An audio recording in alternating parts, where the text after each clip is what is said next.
Dan Martell. One of my favorite quotes by Dan Martell is, if you don't have an executive assistant, you are the executive assistant. And that comes from his book, Buy Back Your Time. It's an awesome read. It's actually like a fairly new book, but it will be an absolute classic. It's a great book. So I say all this because recently I've been asked about my content flow or flywheel, whatever it is. And I've really just kind of gotten to the point where I can write everything that I want to write now, and the content goes where it needs to go. I'm still operating a lot of it myself. Like I'm posting and engaging and doing everything on Twitter. Like everything is my writing, but now I have a system in place and I have a team that helps me get my writing from A to B to C, right? And helps me move it along the path that I want it to go, right? So for example, this is my newsletter. So the system that I have in place for this is something that anybody that writes a newsletter and can afford to do this should do this. Okay. So I am writing everything. This is all me, but it's getting pasted in like the first draft by other people that I can then go and finalize and publish. Okay, so here it is. I write this. This will be published whenever you're watching this. This will be published in a few days. So I wrote this a couple days ago. I sent it through our Slack channel to my executive assistant. She is the best. She's amazing. She was my first hire, and there is so much that she does. She's incredible. I can't talk about her highly enough. And I wrote this. I sent it to the Slack channel that I have with her.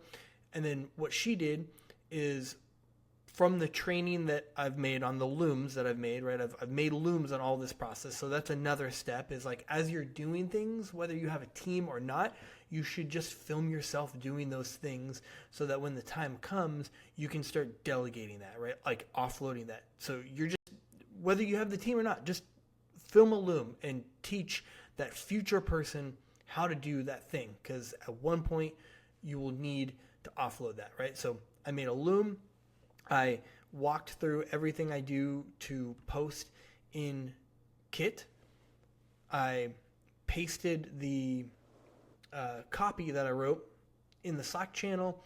I made notes. I added pictures. You see like these different pictures that will come up. I added those. And then I said, go for it, right? And what she did is she took that. She went in and did a first draft publish. So this is already being sent out. It's not there yet, but it'll publish on December 15th. So she went through and she pasted everything per my instructions, the photos that I attached, everything like that, and then she let me know that it was in there and it was ready for me to edit it now. So then the next day I came in, that was today, and I read through it and I hit record, and I was doing a loom. You can see it's 18 minutes long because I was reading through it and I was just showing her my process. And there wasn't much that I needed to do. I just needed to read through it and kind of like work through it myself. I hyperlinked things, I changed the format, whatever it was, and then I went and walked it through the rest of the way so that it's ready to publish on Sunday at 4:15 a.m.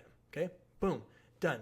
And so really all I did, and this will get easier and easier, but all I did was write like I normally do, copy and paste it to the Slack channel.